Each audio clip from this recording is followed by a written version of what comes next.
بسم الله الرحمن الرحيم والصلاة والسلام على سيدنا محمد سيد الخلق أجمعين. اللهم رب اشرح لي صدري ويسر لي أمري واحلل عقدة من لساني يفقه قولي. اللهم ربنا زدنا علما، اللهم ربنا بارك لنا فيما علمتنا وارحمنا وأنت أرحم الراحمين يا رب العالمين. The hadith is number 113 inshallah.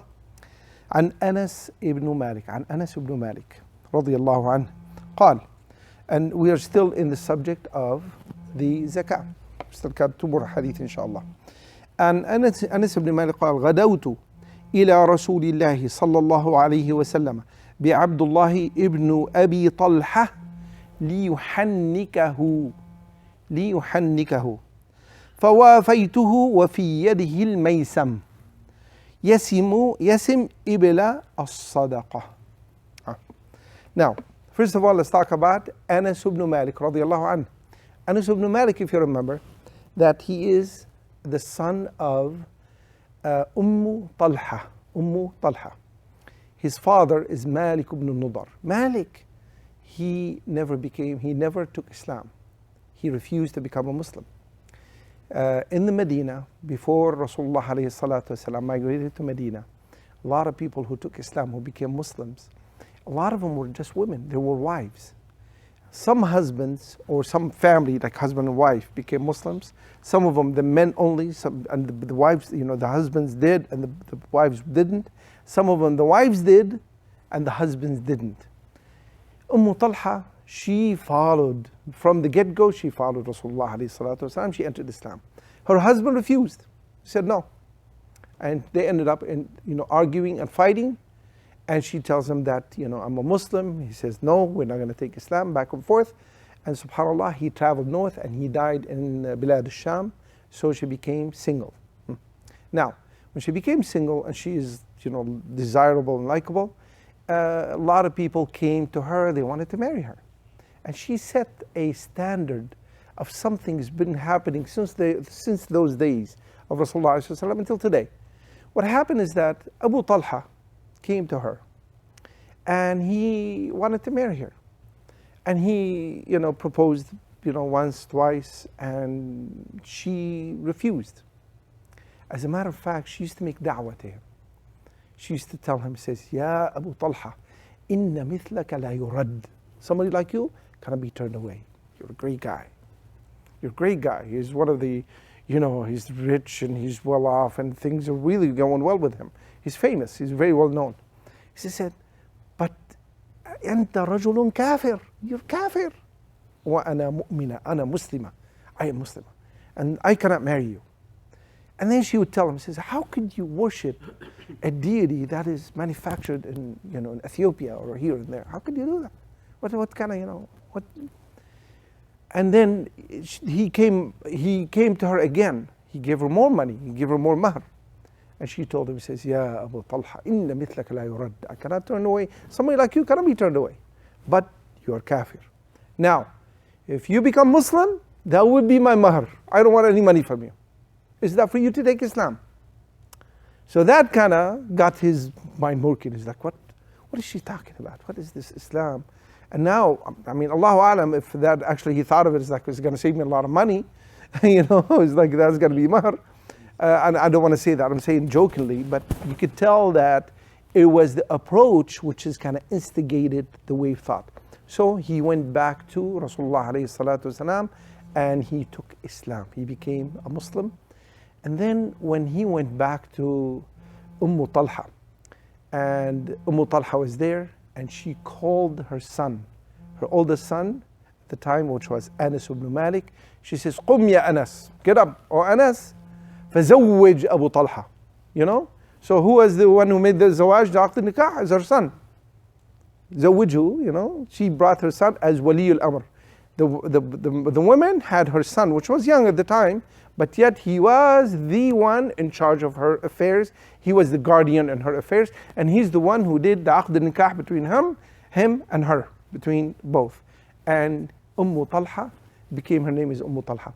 Her name before, Allahu Alam, what's her name exactly? It's been Rumaysa, it's been Mulayha, it's been Allahu Alam, what's her name is. She's been known by Talha. That's her name since those days. Earlier on, when Rasulullah migrated from Mecca to Medina, before this incident, marrying Abu Talha, she came to Rasulullah. She said, Ya Rasulullah, I know all the Medina. فَجَفَلَ النَّاسِ. When he entered the Medina, people flocked towards him. You know, that is the Nabi, that's the Rasul ﷺ. So they flocked towards him. And everybody, you know, this guy wanted to give him, you know, some sadaqah for him to give away. This guy wanted to sit there with him to learn Qur'an. This guy wanted to do this. This guy wanted to host him in his house. This guy wanted to do. Talha, she's a woman. She came up to him and said, Ya Rasulullah. She says, I know the men came to you and they gave you, and I don't have anything to give except my son. I would give him to you for him to be your servant. And that also, she set a sunnah. She set a sunnah for a young scholar to learn from a big scholar by devoting his time and his energy by serving Rasulullah ﷺ. And this is the famous hadith where Anas ibn Malik said, he says, Wallahi, inni khadamtu Rasulullah ﷺ 10 sanawat. He served him 10 years. Wallahi, he never yelled at me once. He never said to me, why did you do something I did? And why didn't you do something I didn't? He never said to me that. And look at us today, and I'm the first one who said that. I'm the first one who was always yelling and screaming. And we say, why did you do this? Why didn't you do that? And you gotta do this and gotta do that. SubhanAllah, look at Rasulullah ﷺ and how he treated this young boy, Anas ibn Malik. Now, Talha had another incident, very, very, very famous. Other than the fact that she said the sunnah of her marrying Abu Talha, and her mahr was Islam. Her mahr was Ashhadu an la ilaha illallah wa anna Muhammad Rasulullah. That's it. That's her mahr. That's all what she did. Now, after she married Abu Talha, she got pregnant and she had a baby. She had a son.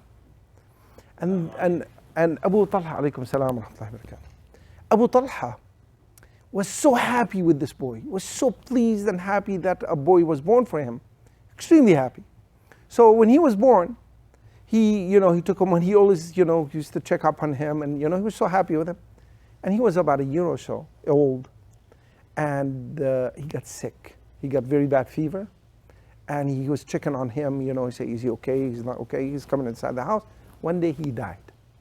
That young boy died. So Talha, she dressed him up, she washed him, she dressed him up, she put him in his place of sleep, and then she went back to, she continued on her day. Abu Talha walks in to the house, and he says, how's the boy? She says, Alhamdulillah, he's never had a quieter night. SubhanAllah, that is the quietest night when he's dead. This is it. So she spent the time with him. She prepared dinner for him, and they had the time of husband and wife together that night. And then next day, she tells him, Ya Abu Talha. He says, what do you think, in a nutshell, what the hadith is, what do you think if somebody loaned somebody a loan, and that somebody wants it back? What do you think you should do? Abu Talha said, of course, if somebody loaning you something, you have to give it back. That's the right thing to do. She says, Allah subhanahu wa ta'ala has loaned us that boy, and now he took it back. He got there, he got all upset. He's like, my son died? And you had me eat dinner? And I spent time with you, like normal, like nothing has happened? He got kind of a little bit standoffish on this. He took off as a good Muslim would do. He went to Rasulullah alayhi salatu wasalam. He said, Ya Rasulullah, sallallahu alayhi wasallam, he said, this is what happened with me last night. He was seeking some kind of advice from him, or some kind of comfort. Rasulullah alayhi salatu wasalam, he says, Barakallahu lakuma fi laylatukuma. Barakallahu lakuma fi. May Allah subhanahu wa ta'ala give you barakah with that night. What you have done. What has happened to you the night before. So, a boy was born. Naam. Rasulullah alayhi salatu wasalam made dua for them. He says, may Allah subhanahu wa ta'ala, increase your children. May Allah subhanahu wa ta'ala give you barakah with your children. So the very first baby was born. His name is Abdullah. That is the one in this hadith. That's the one in this hadith. Abdullah ibn Abi Talha. That's the one. He was the very first one was born. And there's 9 others who were born too. The same mother and father. All of them recited the Qur'an. And one of them, his name is Ishaq ibn Abi Talha. Ishaq ibn Abi Talha. That was one of the biggest scholars in Islam in his own time. He was tabi'i. Tabi'i because he saw a Sahabi. And he narrated a lot of hadith. A lot of hadith. And many of the others also, they were scholars in Islam. These are the sons of Abu Talha. They are the half brothers of Anas ibn Malik. So, Anas ibn Malik says in this hadith, he says, غدوت إلى رسول الله صلى الله عليه وسلم. I went to Rasulullah عليه الصلاة والسلام. الغداء. الغداء is that after duha, like after you say after the sun is up. And the غداء. بعبد الله ibn Abi Talha. I brought to him Abdullah ibn Abi Talha, which is his half brother. He brought him to him. Rasulullah عليه. Why? Watch this. ليحنكه. يحنكه. What is tahnik? Tahnik is, mashallah. Rasulullah alayhi salam, this is common back in the days. Rasulullah alayhi salam, what he did is that he took a date. He takes a date, he chews on it. He chews on it until sun is up, and then he puts it in the mouth of the newborn. And subhanallah, this newborn took it, he's all happy with it, of course, And I've been seeing a lot, I don't know if this is still they do it or not. You see a lot of babies today, when they're born, they give them a lot of sugar. They give them, but some people, some other doctor told me they stopped doing it now. I don't know how, whatever. No, anyway, so Rasulullah make a reference to this, that the children of Ansar, on somebody else, which is going to be talking about also as well, that the very first Ansari who was born in Medina when Rasulullah migrated, when he put the date in his mouth, he's like, he's doing this, he's all happy with it, it's like flavorful. He said, Allah subhanahu wa ta'ala put the love of dates in the Ansar. Ansar all love dates, and they used to plant dates, they used to produce dates, right? No. So, now, Abdullah ibn Abi Talha, ليحنكه, tahnik, يحنكه. So he took the date and put it there. He found, فوافيته. وفي يده الميسم, and he had a branding tool, and it's called maysam, a branding tool in his hand. brand هو الميسم يسم الصدقة. البراند هو اللي يحرقوا بيسخنوا قطعة الحديد اللي عليها الرسم وبيحرقوا الطرف it's called branding. بيحرقوا they burn it. It's called branding. That's what it is, right? So بيحطوا الاسم تعليم الماشية بيحطوها بقفاها بيعلموها بحديدة بيحرقوها, which is basically a piece of iron. It has specific shape. Back in the days, they didn't have any shape. So what they used to do is that they used to heat it up and they used to make a mark, you know. So Rasulullah alayhi salatu wasalam, he was taking the ibil, the camels, which given for the sadaqah, he was putting a mark on it because it should not be mixed with any other camels. That is sunnah from Rasulullah alayhi salatu wasalam. When there is any kind of money, any kind of animal, anything given for sadaqah should not be mixed with the other money for any other reason. The sadaqah is one thing, the zakah is one thing, and then you leave the other money for whatever reason, for something else, whatever it is. Could be sheep, could be chicken, could be whatever it is, you put that aside because the sadaqah should be dispensed in the right place and it should not be mixed. We take from this hadith many things. Now, number one is, Rasulullah, who was the very first somebody was born in Medina from the Muslims? We name two people, you know. One of them said is Muslim ibn Mukhallad, which was Ansari, from the Ansar. And another one is called An-Nu'man ibn Bashir. What happened is that Ansar, when Rasulullah migrated from Mecca to Medina, now there is something new is happening. The people before, they were kuffar and they took Islam. But the newborns are born into Islam. Into Islam. They've never experienced one day of shirk. They've never seen the idols. They've never seen Lat wal Uzza. They were destroyed. They're gone. So these people are special. Now the Muslims, they were looking at extending, okay fine, who's going to be born? So when Rasulullah migrated with the immigrants, with Muhajirin to Medina, for a while they didn't have anybody born from them. And the Yahud in the Medina, they said, oh, we casted a spell on the Muslims. That's it. Once they die, they die. There's no more of their descendants. Islam will be wiped off. That's it. And when the very first one was born from the Muhajirin, which was, what's his name? Does anybody know who that is? Abdullah ibn Az-Zubayr ibn al-Awwam. His mother is Asma bint Abi Bakr. Asma, the daughter of Abu Bakr radiallahu anhu, right? So the very and who's the Abdullah Zubayr ibn al-Awwam? Oh, mashallah. Hawari Rasulullah alayhi salam, the disciple of Rasulullah alayhi salam.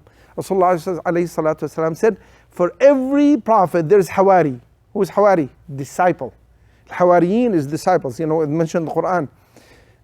The disciples of Isa alayhi salam, Hawariyin. He said, on my Hawari, the one who follows me, protects me, the one who's there with me, is Az-Zubayr ibn al-Awwam. That's him. That's the one. SubhanAllah, everybody has a name from it. Az-Zubayr ibn al-Awwam was a Faris. He was a knight. He used to ride horses. And it's been said that he was, and we said the word, ambidextrous. Him and somebody else was, who else? It's been said that Khalid al-Walid. You know what ambidextrous is? Both hands. Both hands. He used to use both hands. شو بنسميه بالعربي؟ يلي بيستعمل ايديه اليمين والشمال مع بعض. هاي بالعربي اسمه أضبط.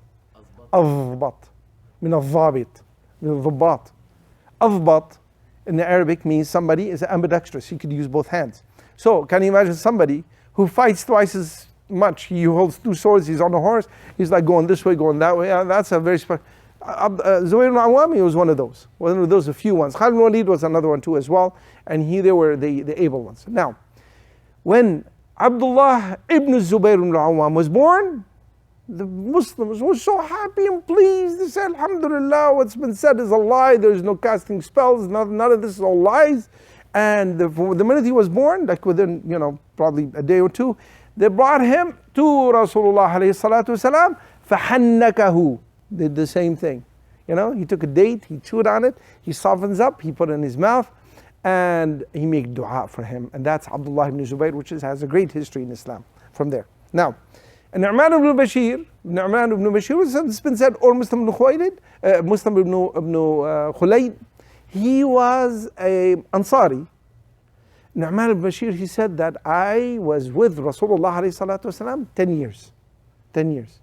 Because he was born in the very first year of Hijrah, and then he was there throughout until Rasulullah ﷺ passed away, and he spent 10 years in the Medina. It is sunnah that, now we take from this hadith many things. Number one is a tahniq. Tahniq is that for you to chew something and you put it in the mouth of the baby, right? That's number one. That is sunnah from Rasulullah ﷺ. Number two is something sweet. Rasulullah ﷺ did not take a piece of meat or, piece of pasta or a piece of bread. It was actually a sweet date that he did. Now again, I'm just saying this sunnah. I'm not saying that we should do it today. Now today, alhamdulillah, we have medical advances that we should follow. We should know what is the right thing to do, alhamdulillah. Now, also, branding of the animals. Branding in animals is allowed. But not to hurt the animal. And Rasulullah ﷺ forbidden for the branding of the animal in his face. You never brand the face of the animal or his neck. You could bring it back to his back, to his buttock, and in the back it's okay, but not in his face. That is not allowed in Islam. The idea of branding is clear, right? You heat up a piece of iron and okay. So that is the hadith, inshallah. Now, the hadith 114, inshallah, is hadith an Abdullah ibn Umar radiyallahu anhuma, for both of them, inshallah. فرض رسول الله صلى الله عليه وسلم زكاة الفطر صاعا من تمر أو صاعا من شعير على العبد والحر. Now this is specific zakah. Zakat al-Fitr. Zakat al-Fitr. We'll talk a little bit about this inshallah. Zakat al-Fitr is, and we know this here from this hadith, it is faridah, it is mandatory. It is mandatory for the Muslim to give Zakat al-Fitr. Zakat al-Fitr is that when the month of Ramadan is finished, and right the 2 days or 1 day before, this is the good sunnah. 1 or 2 days before, the day of 28, 27, 28, it depends on how the month goes, that you're supposed to give Zakat al-Fitr. Zakat al-Fitr. Now, so Zakat al-Fitr, Sa' is not, it does not go by weight. Sa' is 4 mudud. 4 mudud. Al-mad is you take your hands like this and you fill it up with whatever that is the common food that you eat in the place that you're in. Now look at the wisdom what Rasulullah said. Sa', which is 2 fistful, 4 of those, of tamar, dates. In the Medina, I used to eat dates. أو صاعا من شعير, or sa', which is 4 mudud, of sha'ir, barley, or oats. For who? For al-abd and for the hurr. For the free and for the slave. It doesn't matter. It doesn't matter, slave or free, your son, your daughter, your whatever. Both, male, female, young, old. For every somebody, you give 1 sa', which is 4 mudud, 4 fistfuls of whatever it is the food that you use in your area. Like let's say that, and today, this is going on today, like Saudi Arabia, they don't use as much barley and oats and whatever, they use this rice. So this is what we do today, we take the rice and give it away. If we live in an area that we use mainly corn, we give corn. If we live in an area that we use dates, mainly the main food is dates. Let's say it is potatoes, we give potatoes. Whatever it is that the main course of food, right? Now. Quick question. What about if you have guests visiting? Do you have to pay for them as well? I'm sorry? The guests, if you have a guest visiting during the okay, now, what do you mean guests? Staying with you? Yeah, we just came to visit. Exactly. Now, if they should have wali amr. Like let's say your in-laws. Let's say your father-in-law, your mother-in-law will stay with you. The one who is responsible is your father-in-law, is the one who is responsible for his family. Everybody is responsible for his own family. Now, if he's with you, and let's say that he is visiting, he does not have the means or the resources to do it, or he does not know how to get it done, or doesn't have money at all, you should do it as you become the guardian for these people that they're staying with your house. You should give it anyway, which is, I've seen a lot of Muslims do that. They give away for anybody in their household, at the time. Somebody else was telling me, says, I gave Zakat al-Fitr for my mother-in-law, she's staying with me. But then her husband gave Zakat al-Fitr in his country where he's from. And I said, Alhamdulillah, khair wa barakah is here and there, Alhamdulillah, nothing will go to waste. It will be recorded for her, inshallah. But would be a sin for us not to submit this kind of zakah. We commit a sin against ourselves because it is preferable.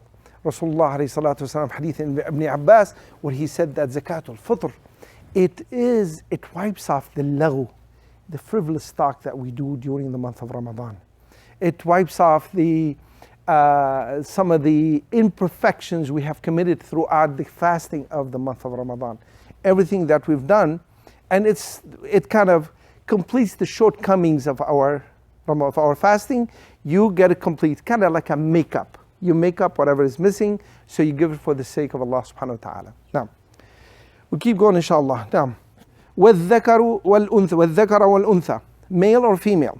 وَالصَّغِيرُ وَالْكَبِيرُ, the old and the young, مِنَ الْمُسْلِمِينَ. وَأَمَرَ بِهَا أَن تُؤَدَّى قَبْلَ خُرُوجِ النَّاسِ إِلَى الصَّلَاةِ. Rasulullah ordered for this to be given away before people go to Salat al-Eid. In the hadith, the Rasulullah said that if you take your zakat al-fitr, and you give it after the Salat al-Eid, after the Salah is done, it becomes sadaqah. Just you gave it sadaqah, it will be counted for, but it's not Zakatul Fitr. We're giving it away for somebody who's needy, somebody who's faqir. But it's no longer would take that status, that place of being Zakatul Fitr, which is a specific kind of zakah, as we talk about. There's Zakatul Mal, there's Zakatul. This is zakat, this is not sadaqah, it's mandatory. Now, number one. Number two is, this is done by size, it's not done by weight. Remember, this is done by size. So you take, the med is this much, and you give it out. Today, وَلَا حَوْلَ وَلَا قُوَّةَ إِلَّا بِاللَّهِ, we don't know how to measure anymore, with our hands. And I think somebody's wives, some of our wives, alhamdulillah, they never touched the rice in their lives, like a measure. What they do, they take a cup, they measure, 1 cup, 2 cups, 3 cups, or whatever. So the scholars today, they said that it is approximately, some of them said it's 2,100 grams, some of them said about approximately 2,700 grams. In other words, it's approximately 3 kilograms, or somewhere between 5 to 6 pounds. 5 to 6 pounds of whatever that it is you're gonna give away from the product that you use continuously in the place you're in. Number one. Number two is, most scholars, even today, they said that they should be given away as wheat, as rice, as dates, should not be given away as money. That's what we do now. What do we do today? No, yeah, we give them money. That's what we do now. We do today is money. We give money, right? That's good. Right, huh? So that's not Exactly. Now, most scholars, now watch. What's the concept behind this kind of zakah? This kind of zakah, what you need to do is, you need to take it out of your own house, collect it, and then you need to take it to the house of the miskeen or the faqir in your community.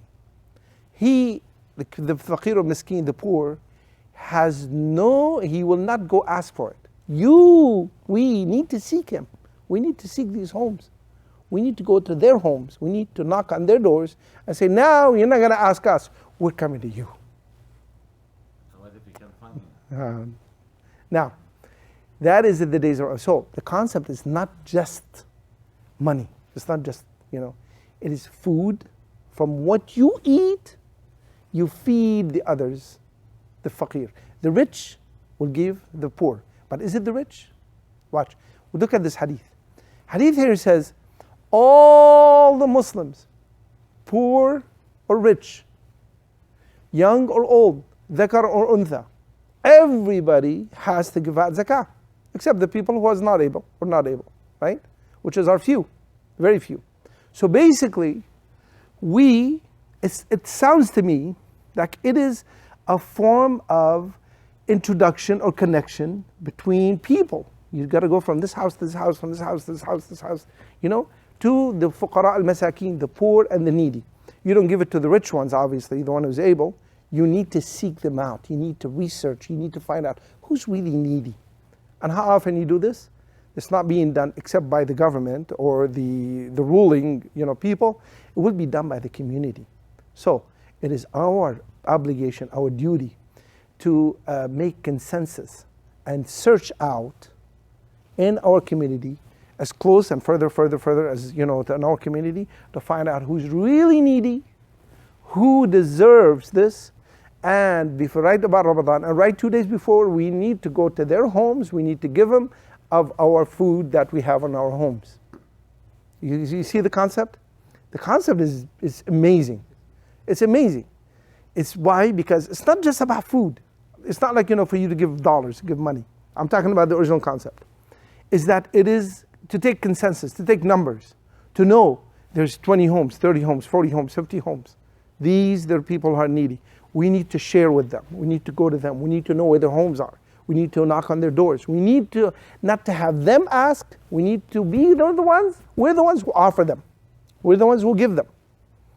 So you can imagine what the concept is. Now, also the other side is that you can always buy a bag of rice, 5-6 pounds, and give it out. Meat, anything, rice, barley, corn, meat. If you mainly eat meat, and this is something that you don't normally, you could do that as well, as long as it goes by the size. Or today, to make it, somewhat between 5 to 6 pounds of whatever that you normally eat, من أكلك اللي بتاكله بشكل طبيعي, like on a daily basis, So The scholars have differed on this. Early on in Islam was nothing but a size, as if that we need to touch the food, we need to put it in our hands. I'm giving this, Ya Allah, 1, 2, 3, 4, you know? You know what? Make it 5 and 6. Maybe that's why. Maybe you look at your supplies in your own home, you say, you know what? That's for me and that's for the poor. That is a right for the poor person in my community to share my food with him. Unusual concept, you know? Look what we do. So now I put it aside and I put it right by my door. Tomorrow I'm going to go seek somebody who's needy. I'm on the job. I am on the job. What is my job? Muslim job. That's my job. That's what I do. I go seek out the needy, seek out the poor, somebody who does not have rice or dates or whatever, and I'm giving him exactly what I eat. So if he comes over to my house, he'll be eating the same thing as what I'm offering him. What an amazing concept of sharing. Sharing in Islam and giving and being generous from the heart. Look at and when do you do this? When you are hungry, when you're fasting, when you are making siyam and you say, Ya Allah, accept my siyam. And what a waste would it be for you to stop yourself from eating and drinking for 28 or 30 days, 28, 29 days or so. And then the other 29 days you only get paid for 20 or 15. And you know what? You have to do just a little bit of work to make sure, like an insurance policy, that your 28 days or 29 days will be accounted for fully by Allah subhanahu wa ta'ala. And this is the makeup that you do. Scholars since those days have said that because of the difficulty or the hardship, that we give out money. Some other scholars said no. It has to be a measurement, and we need to seek it because of the stuff that I'm telling you about. Because the concept is not for me to reach for my wallet and give away cash. That's not the concept. The concept is that I need to get the food that I eat, I need to seek them out, I need to go to their homes, I need to knock on their homes, I say, Assalamu alaikum, this is for you. You are my brother for the sake of Allah subhanahu wa ta'ala. So the truth is, you say, we remove the hardship. The hardship of who? Of us. I'm making it easy on myself by paying money, right? It's not, and people say, oh, making it easy on them. Not true. Not true. I'm making it easy on myself. I'm the one who's not gonna take the bag, go take the rice or the dates, whatever. I'm the one who don't want to bother, go look for the poor and the needy. I'm the one who's not gonna knock on their doors. I'm the one who don't even bother to find out who they are, what they are. All what I do is just reach in my pocket, put the $10 in the box and walk away. So that is not, a lot of scholars said, that is not the zakat al-fitr. And myself, I tell you, I think, and this is my own opinion, I take it to myself, we should stick to that exact specification of how is it done, because it has whatever it is, the price of it, you know, it has more consequences, it has more effects, it has more, it has binding effect on the community. It puts us all together, you know, makes us feel that who these people are, makes us do different things. Wallahu alam. Now, a lot of scholars said it is okay because it creates a hardship on people, because they say who's going to find out, where, how, whatever, we don't know what. Ya akhi, we should spend more effort to find out who is really poor, who is really needy. We should have a list of these people who is really top priority to be given zakat, to be given sadaqah, the one that, like say tier 1, you know, the needy, and then tier 2, tier 3, tier 4, and then we know who should get paid this, we should know, we should have a list of all this stuff.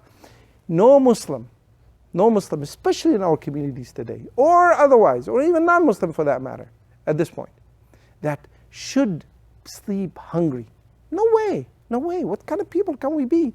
People, I'm saying people. How about Muslims? Can it be that when somebody in the whole community sleeping hungry, or sleeping, he's eating beans, or he's eating one kind of food for 2 or 3 weeks or a month because he cannot afford a nice meal like rice or something decent, or even meat or something like that, we will be not doing our job properly. Wallahu a'lam. Now, so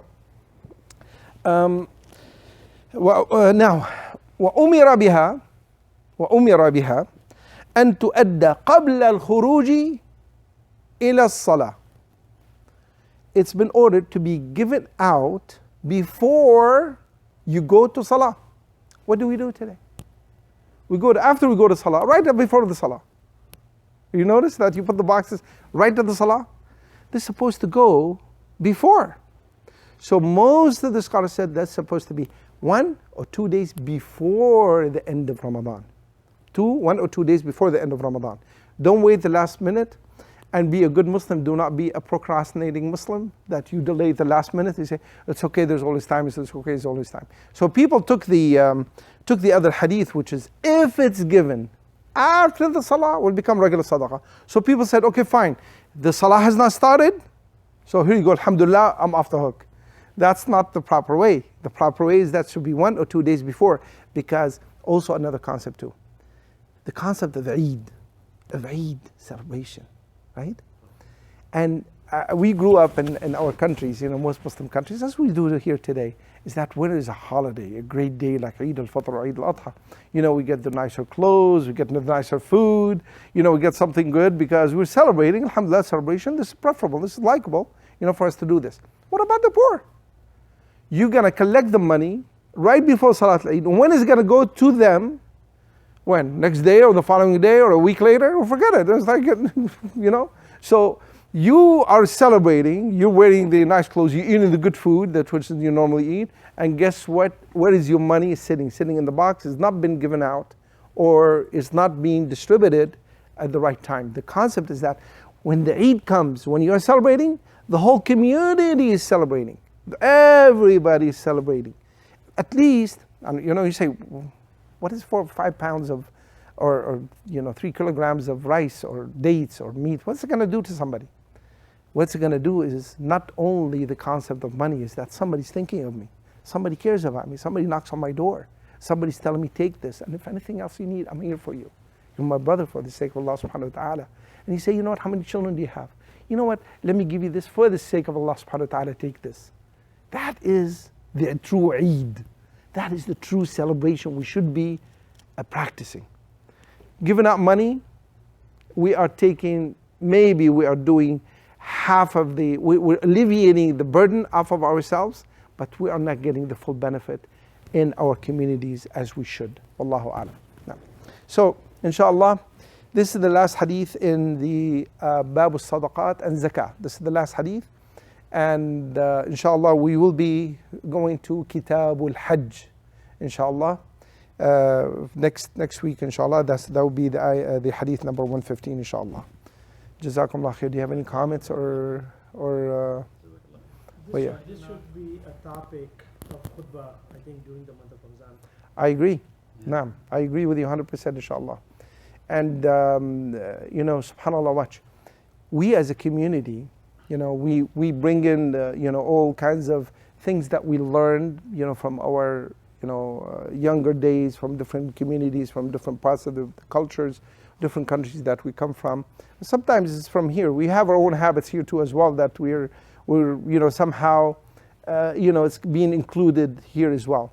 It is always good to correct the path by teaching people of what to do, and for us to go back to the ways of Rasulullah alayhi salatu wasalam. We're getting there, alhamdulillah. And Allah subhanahu wa ta'ala has granted us great things, alhamdulillah.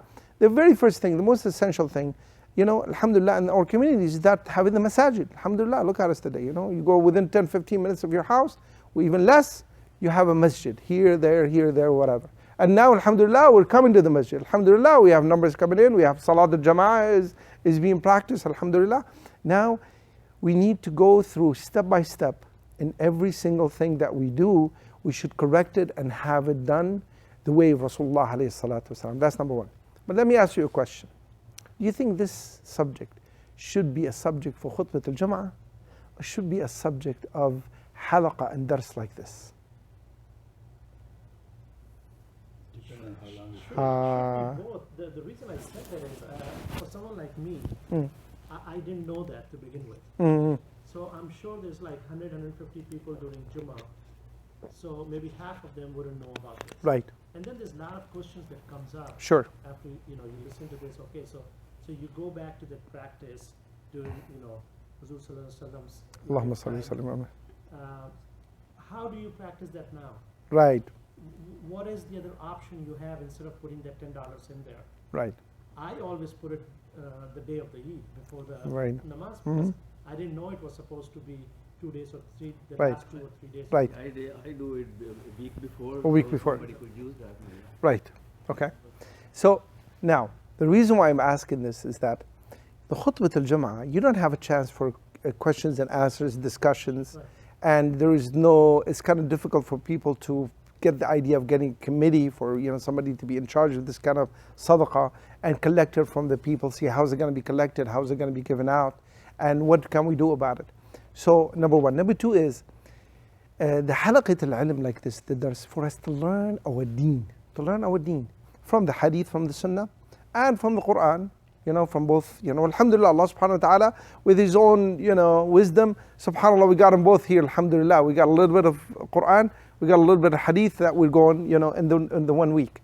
But generally speaking, that if we attend, and that's what I'm trying to get back to, is that if we really come to the masjid and we start to attend the halaqat al-ilm and the knowledge, we make the masjid a true place of worship, rather than rather than a pit stop on Friday. Happened to be these 2 hours, which was mashallah, the place like a beehive. All the Muslims come in on the Friday salah, and then throughout the week we dwindle to 1 or 2 or 3, whatever. So I'm pointing at another very important concept in Islam, how the masjid in the days of Rasulullah alayhi salatu wasalam was never empty. Always people are sitting, learning Qur'an, learning the deen, learning the sadaqah, learning the zakah. We have great obligations. We have to know. No excuse. The ignorance is not an excuse. Watch. Allah subhanahu wa ta'ala gave us excuses for 2 things. What did He say? He says, in nasina aw akhtana. Right? If we forget, that's from Allah subhanahu wa ta'ala, we forget. Allah subhanahu wa ta'ala did not hold us accountable. Or we make a mistake. But for us to be ignorant, that's not an excuse. That's not an excuse. For you not to know well. Somebody else was telling me the other day, he says, you know what? He was saying something about dua he makes in the salah between the 2 sajda. He says, Allahumma rabbi ghfir li wa li waliday kama rabbayani saghira. And somebody came up to him and says, no, the dua, Allahumma rabbi ghfir li warhamni wahdini wa habbirni warfa'ni. There's specific dua to be said between the 2 sajda. And he comes up to me, he says, I'm really, really distraught. I've been saying this dua now for 30 years. And now somebody tells me this is not the right dua. And now I just found out what to do. I said, may Allah subhanahu wa ta'ala, this is, I would consider it more like a mistake, because he's searching, but he came out with the wrong dua at that time. But now, if we don't know, that is our responsibility, and we will be held accountable for not knowing. The knowledge should be seeked, inshaAllah. Now, and then, by the way, this does not only apply to the zakah here, to all the aspects of our deen. Everything in our deen, we should know it. This is our pride, this is our dastur, this is our constitution. We should know it. We should understand it. We should, and trust me, like the scholar said all the time, says, the source of every single problem with the Muslims is the jahl, ignorance. Even somebody who commits a crime, he's truly, the source of him doing this crime is jahl. He's ignorant. Why? If this guy who commits any kind of crime, killing or stealing or doing whatever, if he really knew the punishment from Allah subhanahu wa ta'ala and how bad the hellfire is, he'll never do it. But the reason why he's doing it, ignorance. He did not know. Or if he really knew what the reward is, which is the Jannah, the reward is by him leaving that crime, he would never do it. So Allah subhanahu wa ta'ala give it to us both ways. So the source of all the stuff that we see today, you name it, extremism, you name it, whatever it is, the problem is ignorance. It's pure ignorance of our deen. That's what's causing our problems. Wallahu a'lam. I think that's a great point. I just want to add something here. First of all, I want to thank you for doing this, Sheikh. May Allah subhanahu wa ta'ala reward you. Jazakallah khair. We have some pioneers sitting here all around. I see Brother Farouk, Brother Ghazi here. I mean, we need to get people in here. I mean, I don't know what we can do. I mean, how can we get people to attend these halaqas? I mean, it's just, we were talking about it before we started today. Sheikh was saying, we were talking about the same topic, but I think this is people don't really know what they are missing. This is such a great thing to have, this program in our masjid. I mean, alhamdulillah, today we have a good group today. Right. But usually, I don't know, I'm at loss. I don't know what we can do to get people. We've been sending daily reminders. We've been sending clippets so that people can see what happens here. I mean, I know if you guys have any ideas. I mean, can we, I don't know. I don't know what to do. I mean, I really want it to continue. And as you yourself have seen, anybody can here watch for Sheikh's knowledge here, and the amount of knowledge we gain from these halaqas. I mean, I wish we had more people. It's a Jazakumullah khair. I think that everybody can invite a friend or somebody. We are here 8.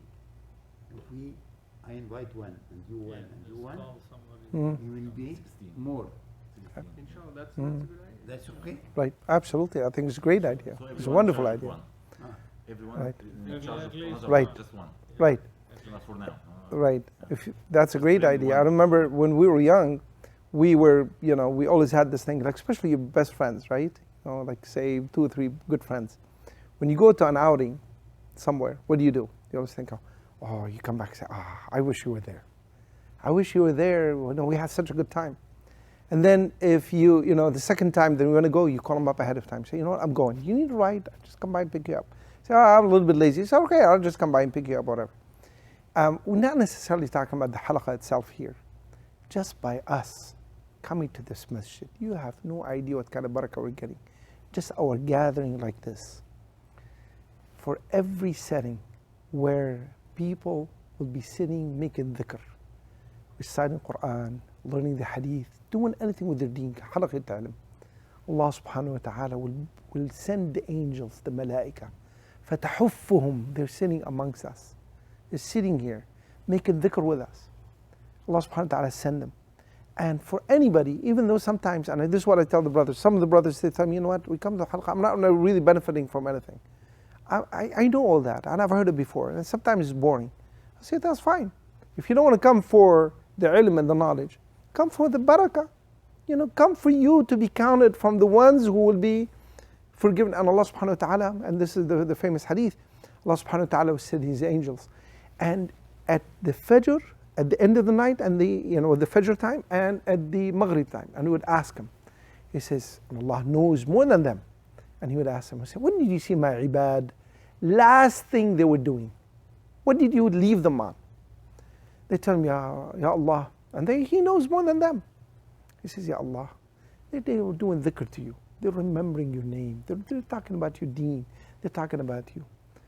And Allah subhanahu wa ta'ala says, tell them, inform them that I have forgiven each and every one of them from his sins.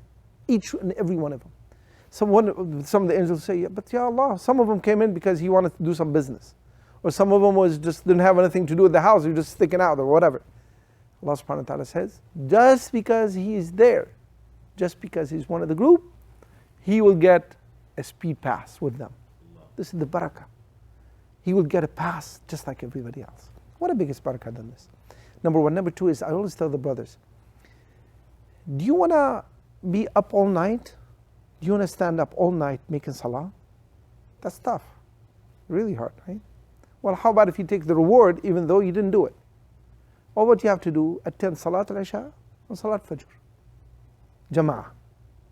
If you do, Allah subhanahu wa ta'ala will give you the reward as if you were making tahajjud all night long. And the other hadith is they'll give you reward as if you made umrah, as if you went to the Baytullah. Now, so, let's talk about Salat Isha. We should leave our homes, we should come at Isha.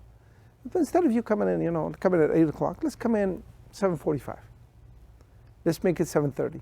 And this is what I tell the brothers. There's some other sheikh, he tells me, he says, he has halaqat every single salah. Every single salah he has sitting there to and somebody tells me, it's a lot of work. And he says, all I do, just show up 15 minutes before my salah. That's all I do. And Allah subhanahu wa ta'ala will make it easy. Will make it easier for you, will make it blessed for you, will give you more barakah of what you do. So, that's what we should be doing. Just come to Isha. Just come to Salah, ya akhi. And make it 5 minutes before. Next time, 6 minutes before. Next time, 7 minutes before.